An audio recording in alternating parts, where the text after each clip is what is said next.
Hello, this is Howard Bushart, as you know, and I'm recording this in my daughter-in-law's washroom in Eagle Mountain, Utah. You can hear the machine in the back. Stuff's going on. What can I say? I'm going to be discussing Chapter 10 today, Treatment Techniques and Approaches, and I'm going to share a PowerPoint with you and go over the material in that chapter and discuss some of the other things that you'll be doing in this module. So without further ado, I'm going to go ahead and share my screen with you and we'll get started. We'll get started when I hit the right button, maybe, perhaps. Okay.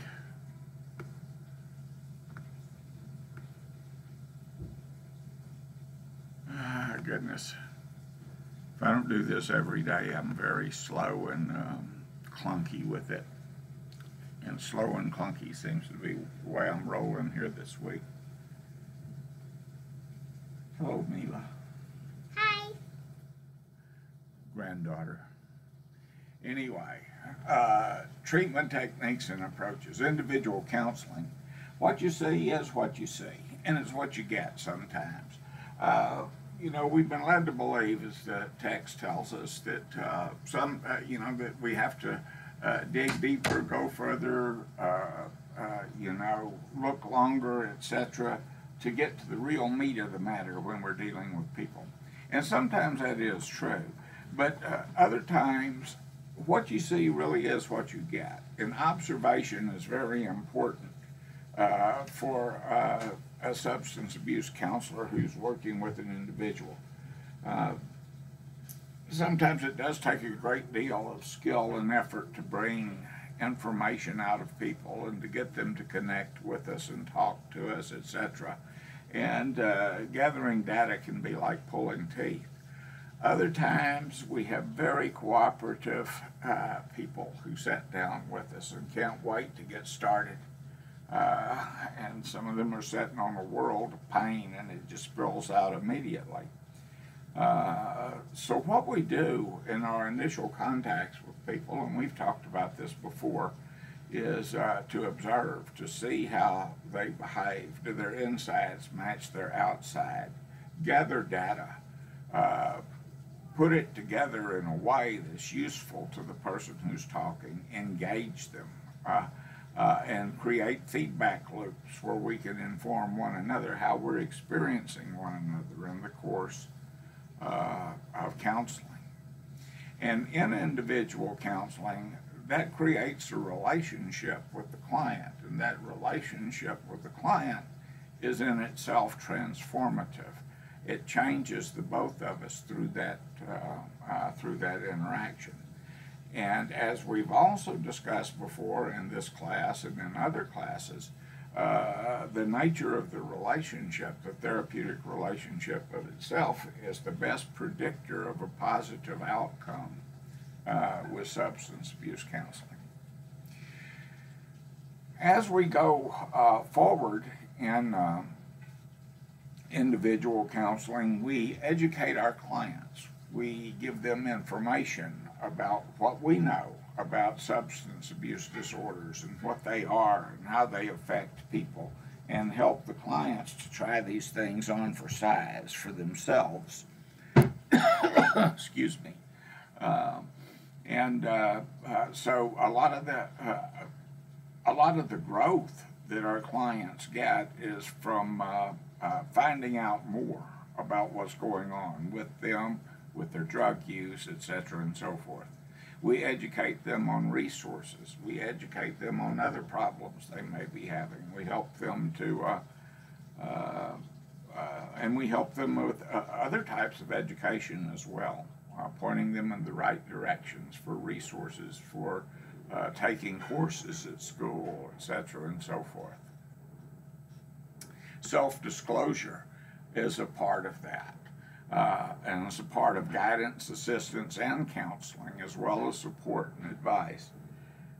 Self-disclosure means sharing with the client anything that you're thinking, seeing, or feeling in the counseling session, but with substance abuse counselors who are often in recovery themselves, there's another meaning to self-disclosure, and that is sharing our experiences, our strength, and our hope. And if that sounds like a 12-step slogan, that's because it is. That has been a part of counseling substance use disorder clients from the very beginning of this profession. Also, a thing that counselors do, particularly in individual counseling, is problem identification and solution. The first part of that being naming it and claiming it, defining what the problem is, saying, yep, that's mine, all right, and then working on possible solutions and outcomes, implementing those solutions and outcomes, and then evaluating them on the back end. The therapeutic relationship, that transformative interaction that happens between a client and myself, is an appropriate, is the key to successful counseling. It's that appropriate and effective counseling relationship. It consists of trust. It's not necessary that everyone come through the door love me or even like me. What is necessary is that we establish a relationship where they can trust me. And I can develop that trust with them by being honest with them, doing what I tell them I'm going to do, being upfront, etc. Being respectful toward them. And as I do this, clients are more likely to invest in me as well. And we develop a willingness to work together. And then I accept the client, and I kind of have to do that because, if you get right down to it, we work with the clients that we have, not the ones that we wish we had, So it's the next guy through the door who's going to be my client, not the person that I think I should have or desire or what have you. Being accepted, having acceptance of a client and being non-judgmental of that client does not necessarily mean that I like them. It does not necessarily mean that I approve of their lifestyle or any of that kind of stuff. I value them as a human being. That's what acceptance is about. And a person who's in charge of their life just the way I'm in charge of my life. And I'm not, there will be times in the counseling relationship when I'm going to have to apply some clinical judgment so that the relationship is not going to be totally non-judgmental. It can't be. But I will not be critical of who the client is and how they are coming in. I will work in their best interest, no matter who they are, if we're engaged in this particular relationship. The relationship is transformative in as much as I will be changed through the process as well as the client. And it's always worked out that way. I've never met anyone who didn't add something to my life or change my life in some way through that encounter. We'll be looking, as we go through, as you're going through the chapter, you'll be asked to consider things like evidence-based treatment and best practices and that sort of thing. Evidence-based treatment in this respect is things that have worked before. You're not shooting by, you're not flying by the seat of your pants. You're using a method that has proven successful in the past. We know how it's been applied. We know what has happened with the client. It's measurable. It's replicable. It can be used in both treatment and prevention. It can be used in other avenues of life too, in business, etc., and so forth. The model, anyway. So evidence-based treatment is looking at what's worked in the past and then making sure that we can do it again. We've talked a lot in this course about 12-step programs, and 12-step programs we can rush in and say, well, those are evidence-based treatment because they've been around a while. AA is one of the oldest recovery programs going. It's proven effective. It's measurable, replicable. AA doesn't keep good data. It's not that measurable. It's not that replicable. How many people got better in AA last year? We don't know. How many people had a year's sobriety? We don't know. How many people relapsed? We don't know. What happened when they got well? We don't know.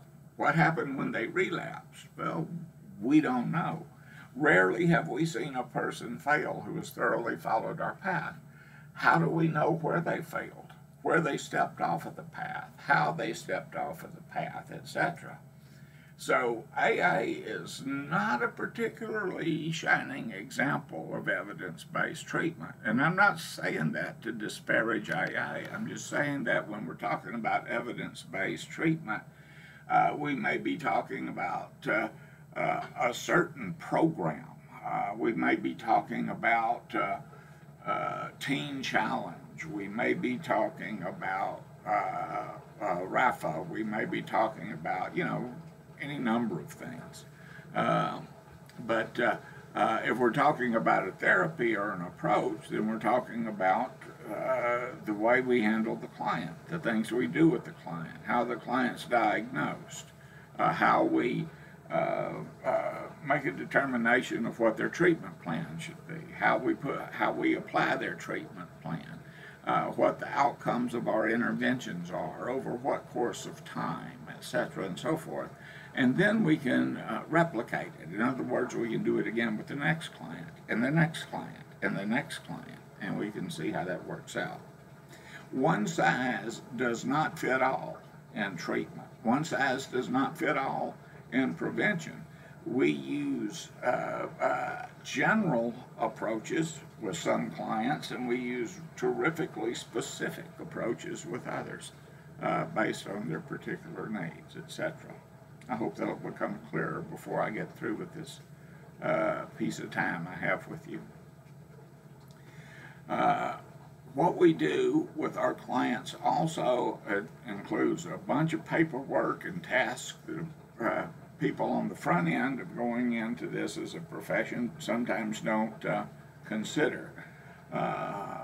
Notes are important. Charts, treatment plans, discharge summaries, correspondence with people, and we're called upon to do all of this. A thing I would, when it comes to case management, a thing that I would say to anyone going into this field, if you want to, have smooth sailing and not experience problems along the way, is stay up on your paperwork. Don't fall behind on your paperwork. Do your, your charts. Make sure that your treatment notes are in there. Review your treatment plan. Stay up on them. Make sure that you can justify everything that you're putting into the client's medical record, and that you're on top of that. If you have to write to anyone, a probation officer, or fill a report, or communicate with anyone, make sure that you have got your paperwork in order, that you have the release of information form signed, who you're going to release the information to, how long you're going to release the information, etc., and have that in order. One of the things that LCDCs and CIs and pretty much any type of counselor, really, one of the things that we most get in trouble for professionally is getting behind on our paperwork and then making errors as we try to catch up. And some folks have been busted basically totally making things up because they can't remember. They weren't they weren't current on their notes and their paperwork. Anyway, when we're working with individual clients, then we have the opportunity to do certain things with them. And that therapeutic relationship that I was talking about emerges during individual treatment and becomes a very powerful component of what we're doing. But if I'm seeing someone as an individual in a counseling relationship, I'm probably not seeing them every day. I'm seeing them once or twice a week, maybe. I'm referring them out to other places. I'm asking them to attend groups somewhere, usually a support group outside the counseling relationship, AA, NACA, something like that. Asking them to come up for group counseling at the agency where I work. Almost all individuals working, almost all counselors working at an agency. We have an opportunity to do individual counseling, but we also have group services at our disposal too. If I have my druthers, and it has to be one way or another with the substance abuse counseling, I would much rather get them involved in group counseling than I would in working with me individually. I think that a lot can be gained from individual counseling, but I think a lot can happen faster and more effectively in a group setting. And here's why. Groups emerged after the Second World War. Actually, they emerged sort of during the Second World War, but they got real big after it. And psychiatrists, psychologists, counselors, all discovered that they might be spread a little thin and that they were unable to keep up with the demands for their services, seeing people as individuals. But by grouping them 8 to 10 to a group, something like that, they could see them all. And I can do a group with 10 people in it twice a day, and that's 20 people that I've worked with. If I'm seeing one person for a 50-minute hour, then I'm probably seeing 6 to 8 a day, maybe. And that's, and that's pushing things. That's a heavy workload, by the way. So there are things that we can do in a group that we can't do in individual counseling. So there's a trade-off. And there's the things you can do in individual counseling that you can't do in groups, too. But some positive things that we get out of group counseling that we can't do in individual counseling, or we can't do as well, it'd probably be a better way of putting it, in individual counseling, is modeling. When you're working with a group of clients in a group setting, and you're having a meeting, and you're doing this interchange there, you're having this therapeutic session, then I'm doing some modeling for my clients, and then the clients pick up on the modeling, and they're modeling for each other. We learn to speak the same language by speaking that language in a group setting. We express the same expectations. We do things pretty much in the same way, so that we're learning from one another, while at the same time we're informing one another about how to do this, how to go through this process that we call group. I am a supportive person with an individual, and with a person in individual counseling. I can give them affirmations and talk to them and tell them how swell they are and how well they're doing things, etc. and so forth. But you get a lot more support a lot faster in a group setting. And again, in individual counseling, you're coming to see me for an hour a week, and you get your support for an hour a week. You probably don't have my home phone number. You probably can't come by, drop in anytime you want to. But you have that support if you're a member of a group. And you, in this group, you have a support element to it. Most people who do group counseling, they may hang out before the meeting. They certainly may hang out after the meeting. They exchange phone numbers, etc., and so forth. If you're in a 12-step support group or a self-help group of some type, then generally you have that more readily available source of support. If you need to talk to someone right now, you can do that. You have real-life applications of the skills that you learn.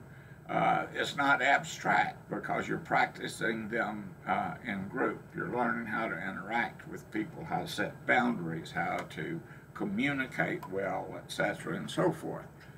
So the group becomes a safe place to kind of practice the skills that you want to transfer outside to your walkabout life, so to speak.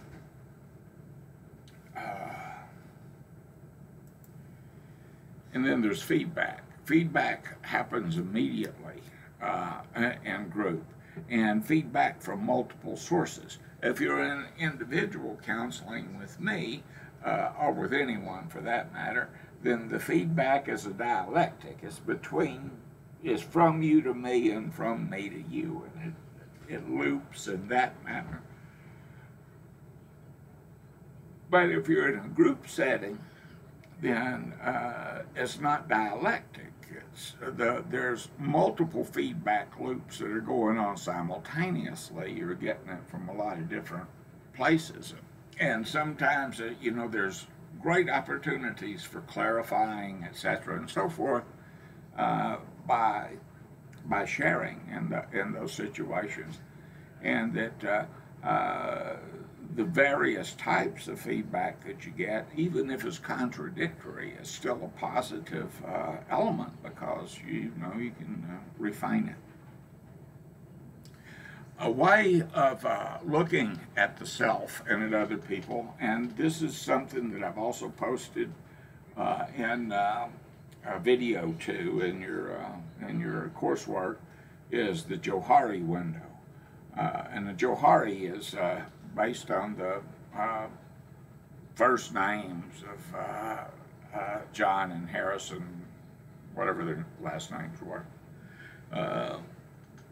So it becomes Joe Harry. And the Joe Harry window, they're the people who put it together. This is an old model. It's been around for decades. But in our interactions with the rest of the world, everyone's, not just yours, not just mine, everyone's, there's this quadrant of awareness that's there. We have an arena of awareness, of self-awareness. This is something about me that is known to others and is known to me. I'm an old white guy from from the old South, who I'm an alcoholic, I'm recovering, etc., and so forth. These are things, that I don't keep secret. Folks know it. There are things that you can see about me, about my personality, that's just out there. It's known to you. It's known to me too. That's one aspect of awareness of self. Then there's another one. This my blind spot is not known to me, but it is known to other people. And sometimes people tell me things about me that surprises me because I don't see that in myself. And I know that's true of others as well. And again, engaging in this transformative relationship that we have with other people, I point out in my feedback and my responses to them in the now, ways that I'm experiencing them that surprises them. And you can see the surprise on their face and in their responses. So, we've just shed light on a blind spot that people didn't see. Then there's a quadrant called the facade in this window, and that's the thing that's known to me, but it's not known to others, and I want to keep it that way, right? I want to, this is Howard's secret. I want you to see me a different way. I want you to know other things about me, but this I don't want you to know. I want to keep to myself. So it's known to me, not known to other people. And then the final aspect of Johari window, the final quadrant, is the unknown. Other people don't know this about me, which I don't know that they don't know it because I don't know it. You know, neither one of us know this aspect about me. So that in counseling and in group in particular, you know, there's going to be some tremendous discoveries made about who we are. As my granddaughter announcing that dinner's ready, and everything I was thinking went totally out the damned window. Sorry. I was coming to a conclusion about Johari window. Johari window is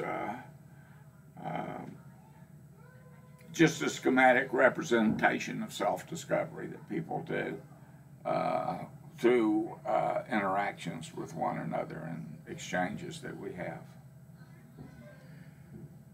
In groups that are common to SUD treatment, let me go back to Johari window. There's about an 8 to 10 minute, something like that, video that I posted for you, where there's a lengthier discussion of Johari and how it's utilized in communications, etc., that I think you'll find useful. Groups that are common to SUD treatment.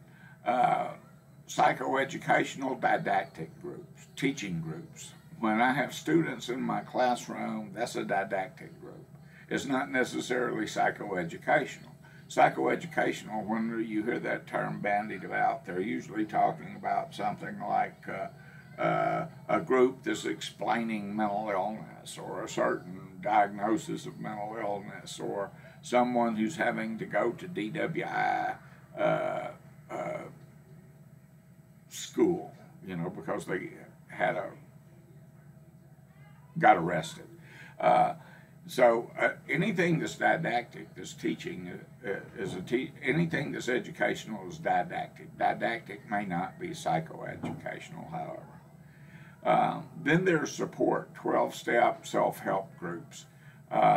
Support groups are people who get together and support their members, you know, through resolving a problem or whatever. 12-step groups towards Smokers Anonymous, Overeaters Anonymous, Alcoholics Anonymous, Narcotics Anonymous, Sex Addicts Anonymous, all of that fall under the heading of 12-step.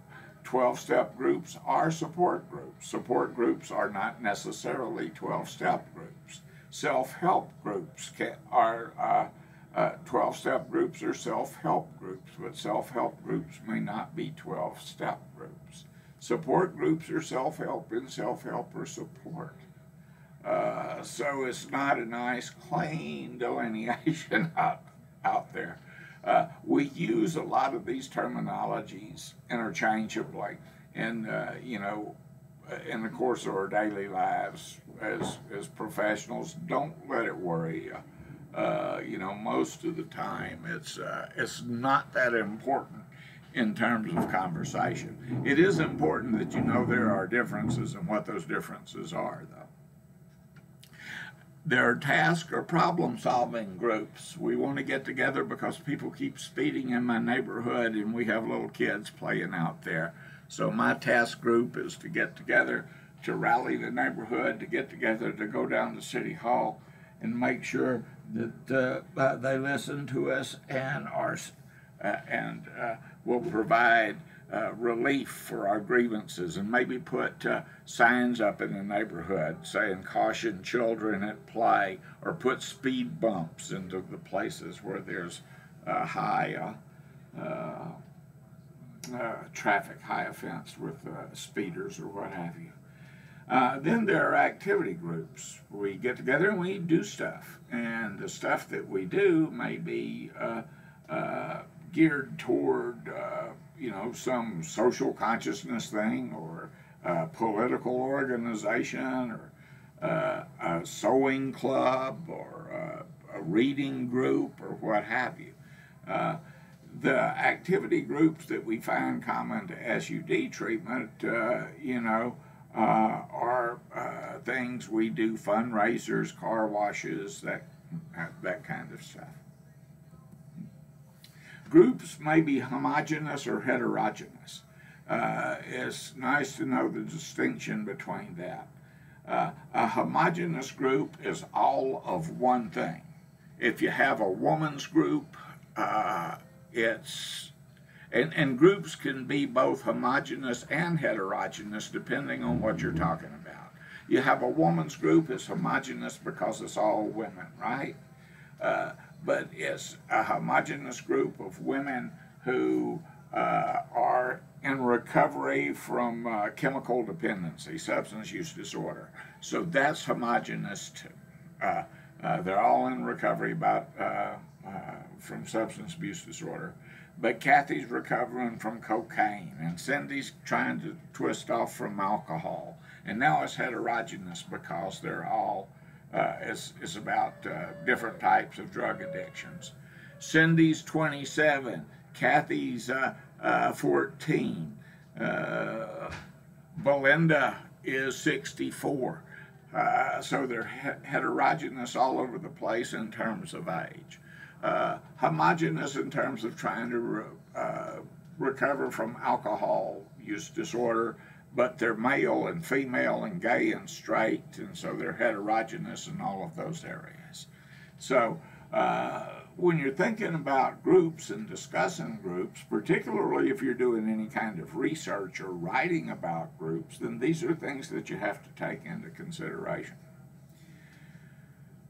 When you begin to do group work, the first stage of the group is initiation. You begin the group. And this is tough if you think about it. Look back at your individual counseling. The first time that you're with a client, you don't know them. It's perfectly okay to be uncomfortable. They're an unknown factor. You don't know what you're getting. And you bring them into your office and you start getting information and you start developing a working relationship with them, and you get to know them and they're getting to know you, and you're getting the ball rolling. And again, chances are they're going to give you a little bit at a time. They may just open up, but chances are still they're probably going to give you a little bit at a time until you establish something. When you initiate a group, it's not just you and another strange person. It's you and 8 or 10 strangers, and they're all strangers to one another and strangers to you. And you have to get the ball rolling. And you get the ball rolling by doing things like establishing group goals, group rules, and all of the things you're going to learn in your group class. But you get it started, and away the group goes. Along the way, groups are going to elaborate on the things that they want to do. They're going to clarify on the things that they're doing. We'll be called upon to do that as facilitators of the group. As we go along, we will get initially, it's going to be up to us, the counselor, to get the group initiated, to get it rolling. But over time, if you have a good functioning group, they're going to take off. In fact, they're really not going to need you.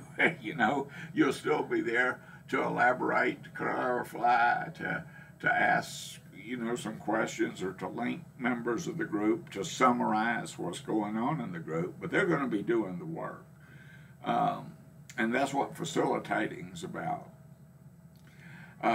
In this, the group will take on, and if you've hung around 12-step programs long, or maybe other self-help groups too, they talk about things like group consciousness, the way the collective expresses its will, its values, its guidelines, or whatever. It's basically expressing group feeling, a collective feeling that exists among those of us who are a part of this, and that's something that we utilize to our advantage as well in helping clients, get better and helping them recover through group. Again, a big part of the group experience's support is giving and seeking feedback. Not necessarily advice, by the way, and that's where people get crossways on that sometimes. But when you're giving and seeking feedback, I may be asking you, what do you think? How am I doing? And I'm not really asking you to tell me what to do. I'm asking you to tell me how you experienced me in that moment. That's a different type of feedback. And you'll get a lot of that in your basic counseling skills courses and in your group course as well. We already know from this book, we had a whole chapter on it already, that issues abound in chemically dependent families, that there's family members are affected by the dependency of others, and of our own, of course, too. It affects how we interact with our family members, etc. But there's a plethora of things wrong in a system that is being plagued by addiction in one of its members. We have terrifically unreliable, dishonest, reactive family members that you could imagine in there, and they're going back to the big book for a moment. They're that tornado that roars through everyone's lives and tears everything to pieces, and then there's damage all over the place. Even when the tornado's gone past, or when the wind dies down, a chemically dependent person who has been this type of factor in a system, whether it's family, friends, workplace, whatever, and then they stop drinking, now everything's okay. Well, no, it's not okay, and it's not okay. In fact, there's a lot left to be done. Issues that we see in substance dependency, sexual abuse within the family, domestic violence, abandonment, and that doesn't have to be abandonment through leaving the house, kicking the kids to the curb, but any of that. Abandonment occurs, when I come home and have to fix my own dinner because mom's passed out on the couch and I'm only 10 years old. That's abandonment. And there's a host of other things that go on there too. Financial difficulty, legal problems, and poverty. But tons of things that we have to keep in mind working with families. Generally speaking, if we're involved with the family, some type of intervention is going to happen. Intervention is anything that we do to change things. Anything that we do to change things. If I give Kellyanne a meeting schedule for Al-Anon because she's got an out of control drinker at her house, then that's an intervention. By the way, it's not a real good intervention, but it's an intervention. Generally, when we hear that word, we think of the Johnson model. It's the one you see on TV with that show intervention. And this is the most familiar model. AA has an intervention that it recommends. Remember the big book? Y'all read it, right? And you've seen how to work with others, what to do, and how to get people into treatment. And getting people into treatment is a good thing, but if you use the Johnson model intervention, where you get family members and friends together, you have several sessions with them, you basically train them for what they're going to do, you get them together at one place, get their loved one there, you engage in an intervention where each one of these caring people let the identified chemically dependent person know how they've been affected by his or her drug use, and what they're willing to do with them, how far they're willing to go, setting limits, etc., and so forth, and try to get them in right here, right now, at the end of this. Try to have a place for them to go and get them in. This model is one of the most effective you've got going on, and that's a good thing. That's a happy thing. However, it's not so much effective at keeping them there.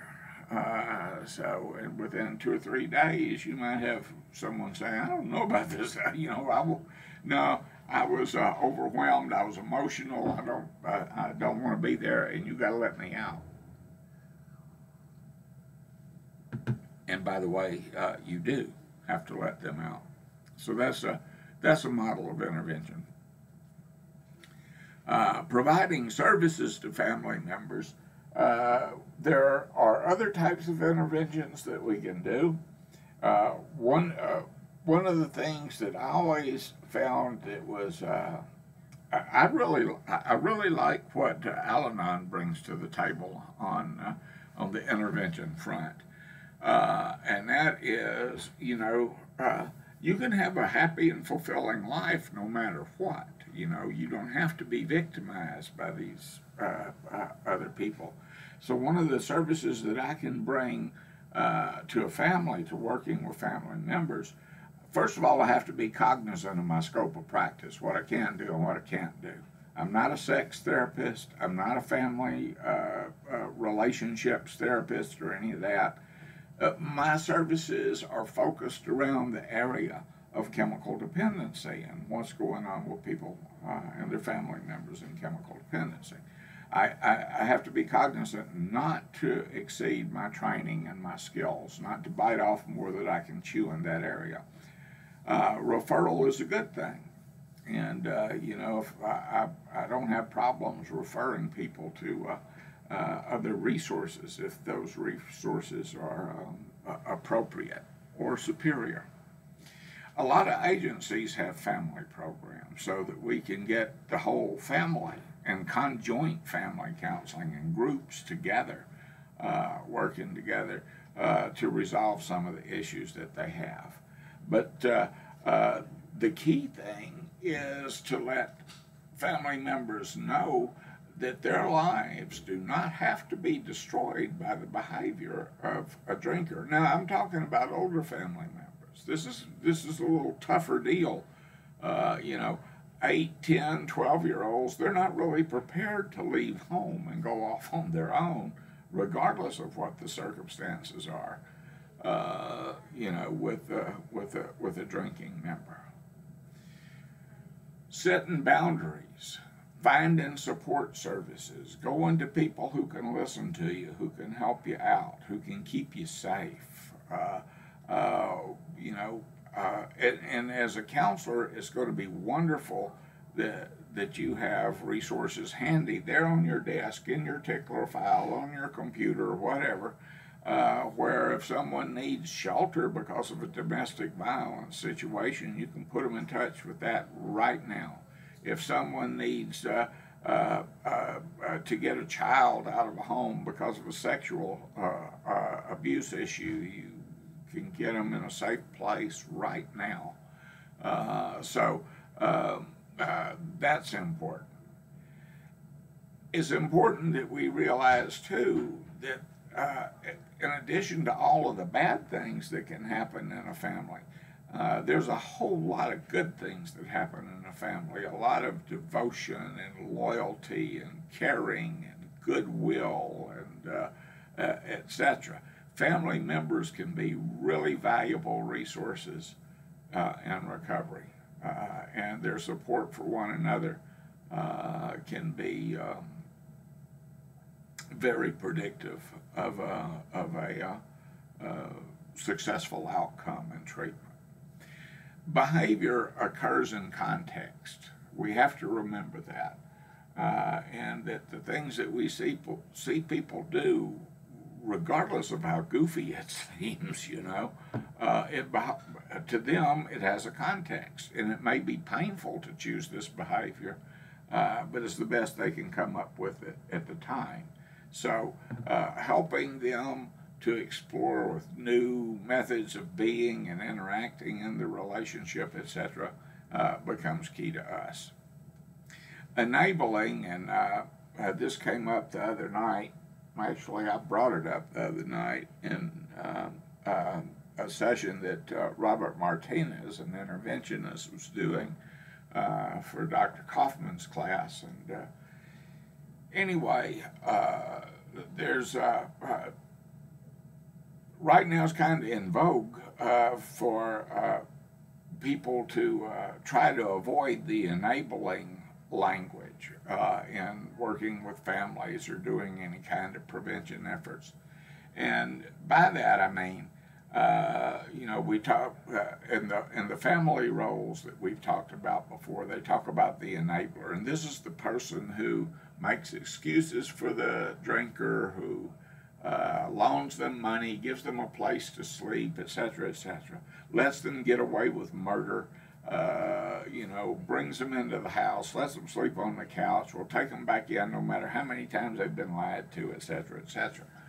And the issue is that's a pejorative term, that when you say that you're enabling, that's like saying you're cheating on your spouse or you're stealing money from me. It's a term that's accusatory, and that's and there's some merit to that. I don't know what a better term is, but when I first encountered the circumstances, the context, in my own recovery, the counselor said, well, that's padding someone's corners. That's not letting them,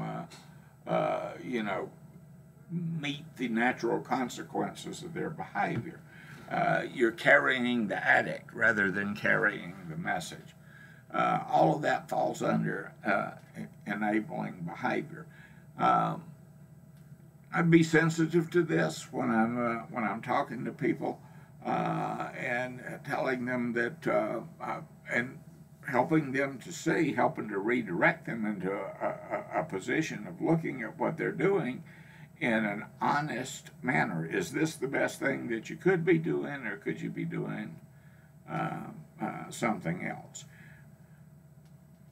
When you're doing this kind of work in groups are invaluable. You will definitely have a discussion about how to avoid doing things that help people continue drinking, as opposed to how to do things that will encourage them to stop.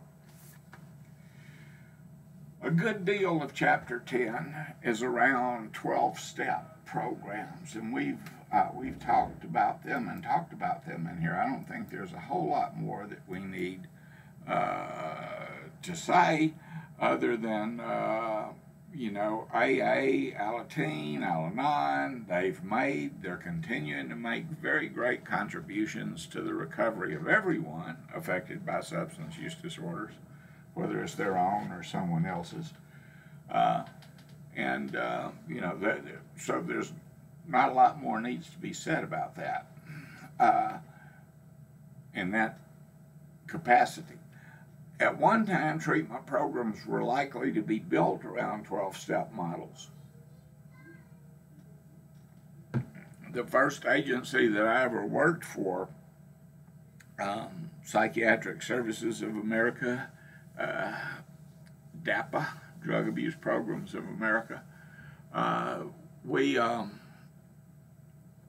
had our inpatient treatment was partially built upon 12-step models. We had 12-step work booklets, pamphlets, little curriculums that people followed. Nowadays, harm reduction models and evidence-based strategies are now in vogue. That's not a bad thing. You know, it's hard to tell sometimes when you're in a groove or you're in a rut. But I don't teach this class the same. These classes the same way. This class particularly, but any of my classes, the way I did in 1990. Things are different. We know a lot more. We've had all kinds of new technologies, new advancements made in the treatment of chemical dependency. And we're much better at doing it now than we were back in those days. So it's different. If I were to use the same curriculum I had back then, you would be well prepared for a world that's passed us by, that we passed by. You know, it's you're not ready for what's coming in the future. So harm reduction models, evidence-based strategies are now in vogue. But, you know, these are not things that are going to be in place 20 years from now, or at least not in the form that we know them. There will be new advances and there will be an evolution of strategies. One day, and I won't live to see it, and you may or may not, I don't know, but libraries will be filled with books on what we don't know about chemical dependency right now. Outcomes. This is where the rubber meets the road, my dears. How do we know we've been successful? That's a very tricky category when it comes to treatment. What defines success? Abstinence, never drinking again, you know, coming to see Howard or coming to see you at Good Place Treatment Center, and then from that very first session onward, the client never drinks again. It sounds like success to me, but I don't know if that's going to be what I achieve on a regular basis. Is it a success if I have a reduction of consumption? If I have someone come to me getting drunk every day and now they only get drunk 4 times a month after participating in my program? Is it a reduction of consequences? They're not driving anymore when they drink, so they don't get DWIs. They're only getting drunk at home, so they don't get arrested that often. They stop drinking during the day or at work, so they don't get fired as much. You know, is that a success if we reduce those consequences? How about if you're sober when you hit the parking lot? I know of programs that was their mark of sobriety, and I know of programs where people would tell you, not to mention any names, Palmer Drug Abuse Program, back in the day, where I can't think of his name now. Dennis. Anyway, the leader of Palmer Drug Abuse Program was in an interview with Mike Wallace, and he was throwing out data that he had no basis to support. You know, 70% of our people who come through here get sober on the first try. 90% of them are still sober even after they've left.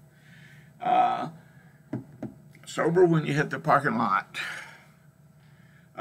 Data is not data if you don't have some support for it, right? I mean, you can't make claims that you can't support. So outcomes are important. And with evidence-based strategies, they're terrifically important because that's how you make the case that this is evidence-based, by providing what? Exactly providing the evidence to support your claim. There are other programs out there. Women for Sobriety, Rational Recovery, Moderate Management, etc. These are alternatives to the 12-step programs, the traditional 12-step programs, and they're also alternatives to the evidence-based or best practices programs. And we'll talk about that a little more in a little bit. Women for Sobriety. This was founded by women who noticed that AA is a boys' club. And I know that some of you out there are kind of huffing up at me right now going, wait a minute, I'm a lady and I go to AA. I'm not going to take you to task for that. I won't argue that. What I'm saying is AA was founded by men for men. In the big book, if you look at it, by men for men. A little while into that, we got into women suffer too, Marty Mann, etc., right? But it was a thing that when you, every chapter in the big book is about men in recovery, men in recovery. And this wasn't an intentional prejudice. It's no one meant to be discriminatory. It's just it was just the times and the people who were involved.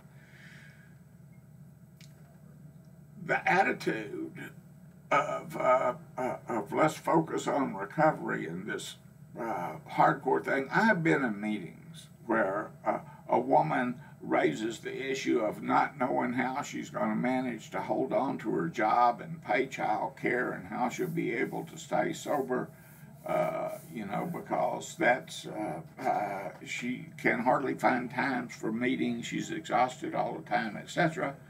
And she's sharing that. And the next rattle out of the box, Bubba raises his hand and says, well, that's not what we're here to talk about. We're here to talk about being sober. And if you want to talk about your child care and stuff like that, well, you need to go talk to somebody else because we're here to talk about being sober. She was talking about being sober, Bubba. You need to learn to listen a little better. Women for Sobriety. They have different steps. Women for Sobriety have a different focus. It's in this chapter. You can look it up for yourself. I won't read it out loud. You're supposed to read this chapter anyway. But you do have issues that are different. And it's okay that you have issues that are different. And that you have other concerns. So that's what that's about. Another alternative is rational recovery. Rational recovery is an alternative to spiritual recovery. Rational recovery is generally for the people who don't believe in God in the 12-step programs, and there are plenty of people who don't believe in God in the 12-step program, and they change that to good orderly direction or whatever, and they play a higher power game. Really, because they don't have a belief in a higher power other than the group consciousness, and they stay there for that.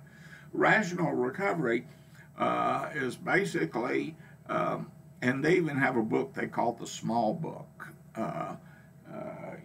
where the big book starts out with I'm powerless over alcohol, my life has become unmanageable.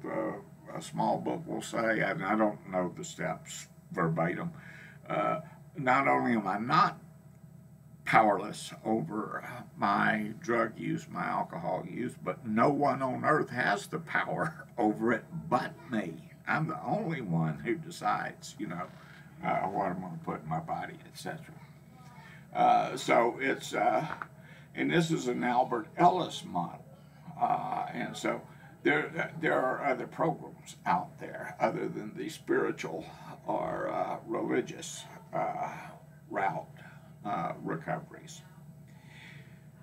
Moderate management is one, and this freaks me out because this is another one of the controlled drinking experiments. Now this happened a long time ago. This news is 20 years plus old, but Audrey Kishline founded this movement in 1994. And this is a moderate management movement. And this is for people who have not been diagnosed by a physician as chemically dependent as alcoholic. And she did this with a doctor, by the way, who founded this. And he bailed on her pretty early. But Ms. Keshline basically said that AA teaches fear, and it teaches you to be afraid, and that you shouldn't be afraid, and that there are people out there who may have had a drinking problem, who from time to time had too much to drink or experienced a problem because of their drinking, but you know, it didn't have to be that way, and you didn't have to be sober. That you could manage your drinking if you were conscientious about it. And she came up with a program to help you do moderate management.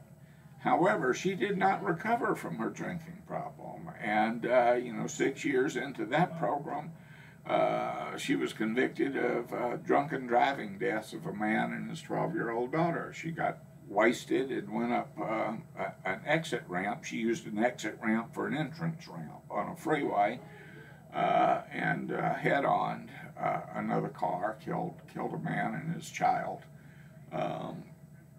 And she did 3.5 years out of a 4.5-year sentence for that, which was basically a light sentence if you consider the nature of the crime.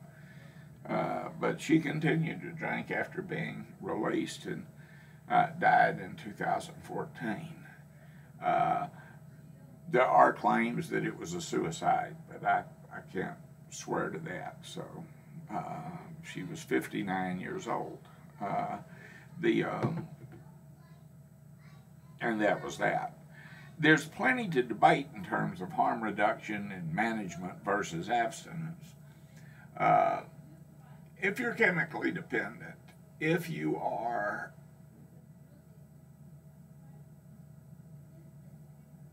alcoholic, if you are the person who has the disease of alcohol dependency, you're not going to be able to consistently moderate.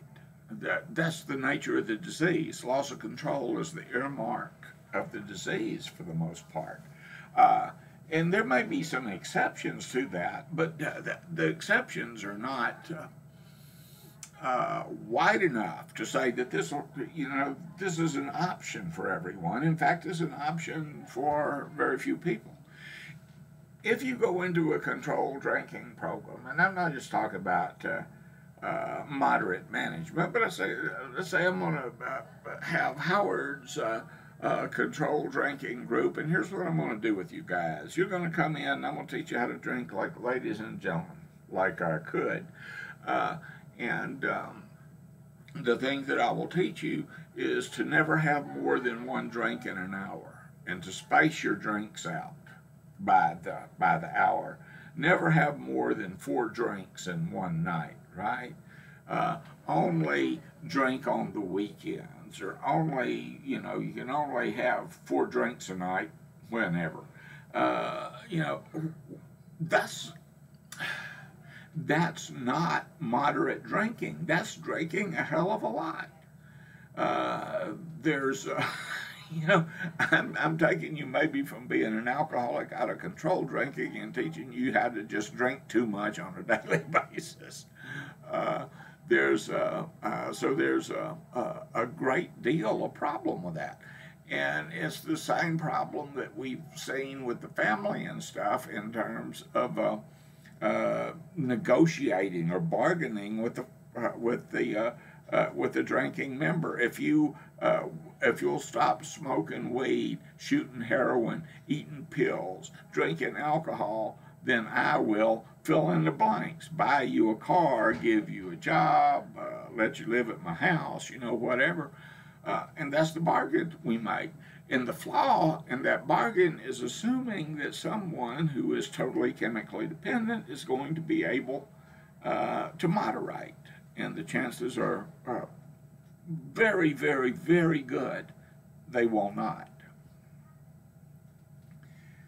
Anyway, arose by any other name, whether you're calling stuff evidence-based, harm reduction management, medication-assisted treatment, best practices, in today, in our era, things get very, very confusing. Evidence-based strategies don't much support the idea of moderate management. Harm reduction can incorporate moderation management into it because they're about reducing the opportunities for damage or harm or negative consequences or what have you. Medication-assisted treatment is not the same as moderation management because you're using prescribed medications for the most part with a goal in mind, generally, hopefully, towards titration and stopping, but not necessarily. And best practices, what are best practices? Glad you asked. There are a lot of things. They're the things that are working, and most working right now. But if you ask people to define them, they'll be at a loss. Is it cognitive behavior therapy? Is it motivational interviewing? Those two are both in vogue. Behaviorism, behavioral methodologies, therapeutic communities where people go and live for a couple of years. What is the best practice? What is that which works best for most people? We're going to spend some time on that. Behaviorism has always been a popular approach to use in chemical dependency issues. Chemical dependency is drug use is a learned behavior. I mean, you have to learn how to do it. You have to learn dosages. You have to learn drug introduction methods. You have to learn preparations. There's a lot of stuff you have to learn. And if a behavior can be learned, can it not be unlearned? Behaviorism might be geared towards teaching you different ways to do things. Aversion therapy is an old form of behavior therapy designed to break you from your reinforced behavior of getting high, using drugs, getting drunk, whatever. If you'll note the slide, it says aversion therapy, 10 days in and a couple of weekend follow-ups to cure. That was an actual claim. Schick-Shadel Hospital. You go inpatient for 10 days and then a couple of weekend follow-ups and you're cured of your chemical dependency. You'll never suffer from it again, except it didn't work and you did. And aversion therapy is things like filming you when you're drunk and showing you, what a jerk you are when you're sober, giving you drugs such as disulfiram, Antabuse, to make you throw up when you drink, attaching electrodes to your chair to shock you every time you take a puff of a cigarette or a drink of the booze in front of you. That doesn't work real well with human beings. We can deprogram a lot faster than people can program me. So when I'm back out on the street and down at the Cheyenne Social Club, I know there's no electrodes attached to my chair. AA is a behavioral approach. Prepare, execute, evaluate. You do a lot of that in AA. And you program yourself by going through the same repetitions of new behaviors over and over and over again. Practice these principles in all our affairs, like practicing being a short stop every day, taking grounder after grounder after grounder until it's automatic. You hardly even think about it. It's just something you do. So there you go. Cognitive behavior approaches are in vogue too. And so that these are something that are widely used in the field of counseling. You'll see them employed in programs such as Safe P in the prisons and things like that. Relapse prevention is a component of treatment that it waxes and wanes in terms of the emphasis that's placed on it in the treatment field, I think. Again, once upon a time, when people got out of treatment, we didn't pay a lot of attention to the family. We didn't pay a lot of attention of what needed to happen after people got out of their inpatient treatment. We handed them a list of AA meetings, NA meetings, some phone numbers. Had them back for a couple of post-release meetings, that kind of thing. There wasn't a well thought out, well developed program for them to ensure that they could maintain their sobriety when they hit their streets. So from that point to this, there have been a few things that we need to know that we know need to happen for someone who's getting. Well, the first thing that need to happen if you're leaving here, a good place treatment center, is that you're not cured. We've got you stabilized. You've made a lot of progress right here. Now you're ready to get on with the process of remaining sober. And here's what you got to do to cause that to happen. And that's becoming involved in an outpatient thing, et cetera, and so forth. And so we develop a strategy for that. Part of the relapse prevention strategy is to identify high-risk situations. Or as AA might put it, if you don't want to slip, don't go to slippery places.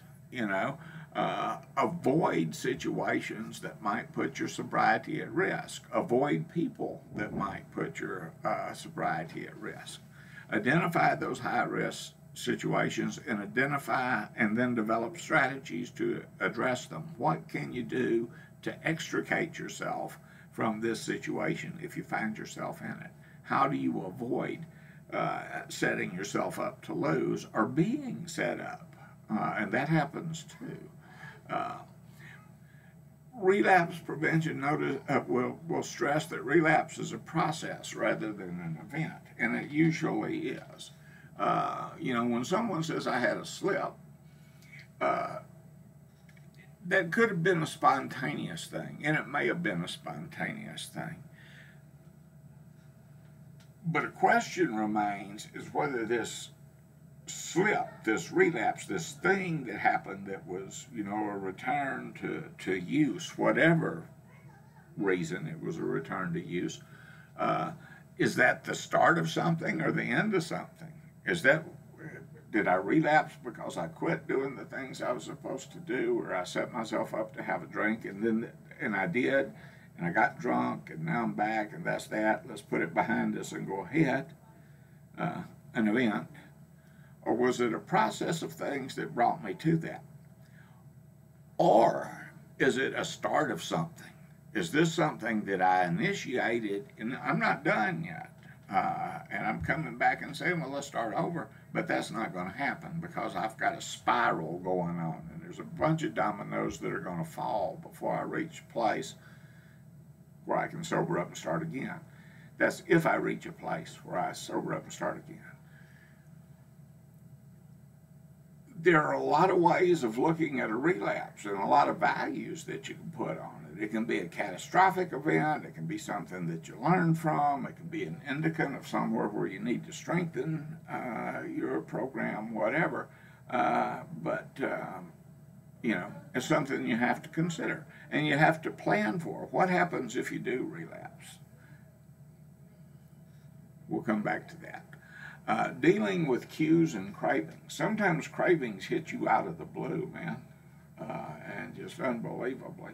And there are cues to those cravings sometimes that we should, but we don't recognize. I had one the other day, driving back from an outing with my family, and on the radio, Eric Clapton's song "Cocaine" came on. And before that song was over, I was thinking about back in the day, and and this is a blindside thing. Actually, I was thinking about an event, dancing with a particular colleague at when that song was coming on. But anyway, so there are cues: people, places, things, music, foods, movies. That can cue us into a reminiscence, and cravings will jump on us from nowhere. The phenomenon of craving and chemical dependency is a fascinating thing to watch. It's an incredible thing to experience, and the cravings can be overwhelming. We also need to discuss how to face social pressures and develop refusal skills. What happens when we run across people who don't take no for an answer? Or we're in a place where people are putting pressure on us to use with them, or we feel pressure whether they intend to put it on us or not. What do we do? Creating a support network on the front end of that, having some resources available to you when you're faced with this type of crisis, where you have a go-to person or go-to persons that you can utilize at that time. That you have skills for handling emotional states, and you should have learned skills for handling emotional states. What to do with the feelings that you used to drink at or drug at. Learning how to challenge crooked thinking, to do reality testing immediately when you get into what used to be called stinking thinking. Stinking thinking leads to drinking, right? And contingency management. If this, then that. We also have MAT, medication-assisted treatment. And generally, when we think of that, we associate MAT with treating opioid dependency. And that's a good way of thinking about it, because that's the truth. Although we've seen other medications used in other settings for other drug addictions.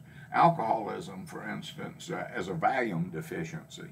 Once upon a time, in the not too distant past, if you wanted to get yourself some Mother's Little Helpers, you just bopped down to your local physician, told him, I'm really nervous and stuff, I'm trying to quit drinking and I'm shaky, and here, and you get some 10 milligram Baptist booze to carry home with you in your pocket. And alcoholism is still treated with medication that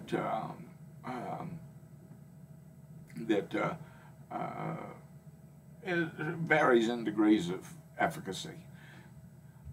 Then you have naloxone, a narcotic antagonist. If people are being treated with naloxone and they use heroin, they're not going to get high. Now, isn't that a ripoff? If naloxone blocks craving for alcohol, and drinkers is an effective medication. There's opioid replacement therapy, where you get on methadone maintenance, or you use Suboxone or something along those lines. And hopefully this is towards a titration process, where you're taking a X amount of drugs for a period of time, and then it's cut to Y amount of drugs for a period of time, then it's cut to Z amount of drugs for a period of time, and then they let you off of it altogether and you don't get sick. And other methodologies too. Antabuse for alcoholism. If you're taking Antabuse, then you're probably not going to drink, because if you drink, you're going to get sick. Woo, are you going to get sick? So, it tends to keep people on the straight and narrow. We'll have clients who have co-occurring disorders and will need special considerations in that. Co-occurring disorders present unique challenges for treatment professionals. People who are bipolar, schizophrenic, suffering from PTSD, you know, and a guy told me one time that if you scratch an alcoholic, you're going to find a codependent underneath. And I laughed and said, yeah, probably. Except he was right. And I modified his statement. If you scratch an alcoholic, you're going to find something else underneath. Because my alcoholism, my drinking, my drugging, whatever it is covered up other things that are going on. My inability to sustain relationships, my bipolarity, my unipolar depression, my PTSD, post-traumatic stress disorder, from the life that I've lived, etc., and so forth. My gambling addiction, my sex addiction, my food addiction, my shopping addiction, all of these other things that lie underneath. And if this sounds like it's a shopping cart or a catch-all of all the things that people, all the personality, character defects is what I'm looking to say, all the character defects that I may have, that I don't want to own, it's really not. People have, we have a tendency to shift compulsive behaviors, obsessive compulsive behaviors from one outlet to another, or one expression to another. Some folks, people who have schizophrenia, they're not going to be counseled out of schizophrenia. There's going to have to be medical management brought to bear on that. People who are bipolar are not going to be counseled out of being bipolar. You're going to need medical management with that. People who have co-occurring disorders of this nature have traditionally failed to reap the maximum benefits of treatment. They just haven't. They've also been faced with provider reluctance, people who don't want to work with them, and discrimination when seeking help as somehow being worthless or what have you, or worth less. I didn't mean to run that together into worthless, but seem to be worth less than people who don't have that disorder. A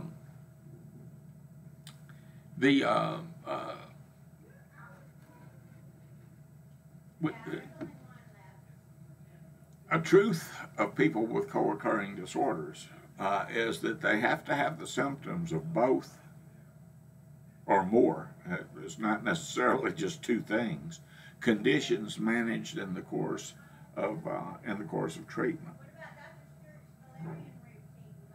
And if the symptoms aren't managed, then one will usually inform the other and lead to a treatment failure.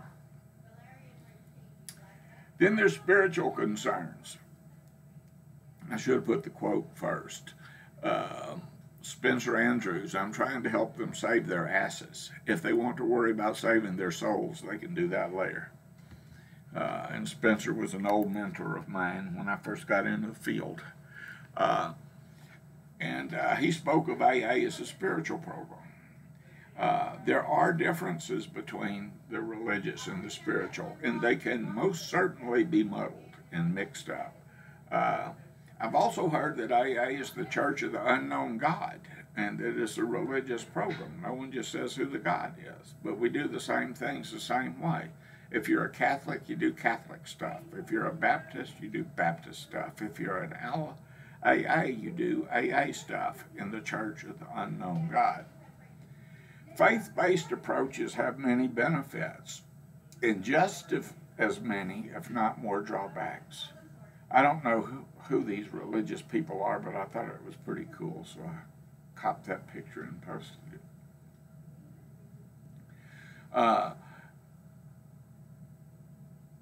Sometimes religion and sometimes spiritual groups get sick.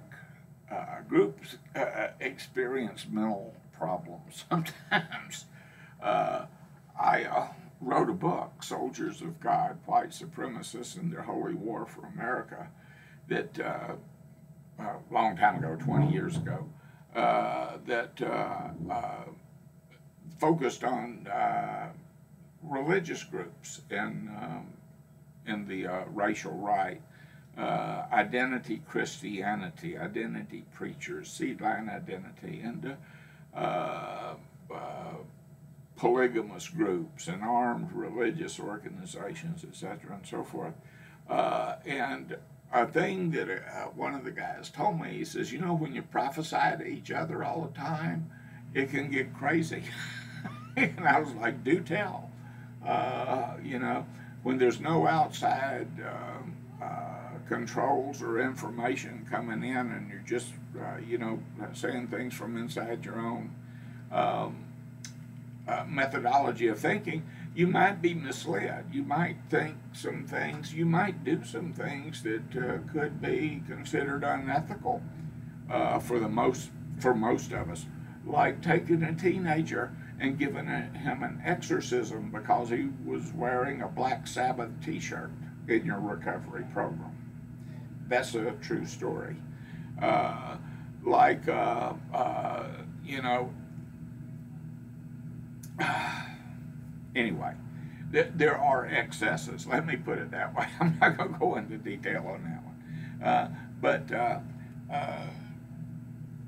a problem with faith-based approaches to helping people recover from drug addiction is a lot of times the people that are conducting the faith-based programs are conducting it from faith-based. They're looking at their religious beliefs. This is a sin. I'm going to cure this kid of his drug addiction. I'm going to cure him of his homosexuality. I'm going to cure him of, you know, fill in the blanks through biblical processes and biblical methods. Now, I don't want to have a theological argument with anyone or anything like that, but you may know your Bible, but you don't know your disease. And that's where it gets a little nuts. Anyway, faith-based approaches, people who are running a faith-based approach don't really need to know anything about chemical dependency in Texas. You can kind of do it however you want it. Activities and recreation. Earl, in a meeting in the mid-'80s, guy I knew, we were talking about what do you do once you're sober? Am I going to sit at the house and watch I Love Lucy reruns? When you talk about after a year, multiple years, we celebrate your birthday, what are you talking, milk and cookies? What do we do once we're sober? God grant me enough women to keep my mind off drinking today. That was Earl in a meeting. 'Tis true that drinkers and druggers organize our entire lives around drinking and drugging. It's what we do for recreation. It's what we do in our spare time. It's how we handle our socializing. It's what we do to unwind. It's how we medicate so we can deal with our stresses, etc., and so forth. It pretty much winds its way through every area of our being. And we forget about activities and recreation. What do we do for fun? If you tell me don't hang out with my old friends, don't do the things that I used to do when I was getting high, what do I do? Well, I'm glad you asked. That's a component of treatment that gets overlooked sometimes, helping people to develop new outlets, creativity, for recreation, etc., and so forth. And treatment matching. This is a treatment that would be most effective with particular clients. Anytime we're making a decision about what to do next, it's important to decide which course of action best suits this particular client with this particular problem right now and in the future, but right now particularly.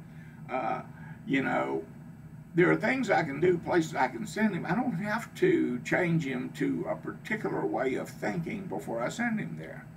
I'm not going to take someone who is expressed atheism, a disbelief in God, and an absolute hostility towards religious practices and say, you need to go to AA and develop a spiritual aspect to your nature. You know, that's not what I need to do. He may get there, he may be able to go and fit right in or what have you. But if he's hostile to the idea, that's probably not a good choice for him. That's all. Match the treatment, match the place that we're going to send him to who he is and how he lives, etc., and so forth. Also, to keep in mind that there's a lot of different ways to get to the same place. It doesn't have to be, you know, Highway 90. You know, there are a lot of other ways to get out of town or to get to Beaumont. Anyway, in conclusion, effective counseling begins with observation and, most importantly, listening. Listen. A therapeutic relationship is key to a successful outcome, and listening is the key to a therapeutic relationship. Also keep in mind that what the client wants is appropriate to consider. I have known counselors over the course of my career. One in particular is coming to mind right now, who said, you know, I don't care what a client thinks. Their best thinking got them here. You know, they just need to sit down, shut up, and let me tell them what they need to do next. And I think that's an arcane, that's an outdated way of thinking, and it never was an effective way of thinking. Never. Not then, not now, not ever.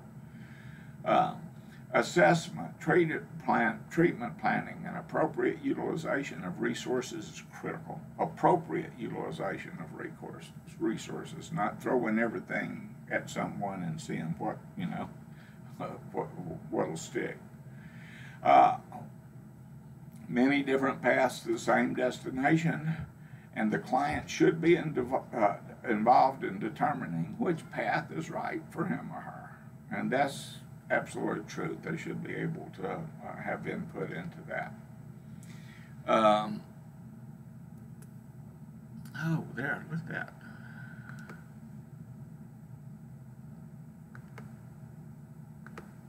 That it? Nope. Ah, there I am. I'm surprised.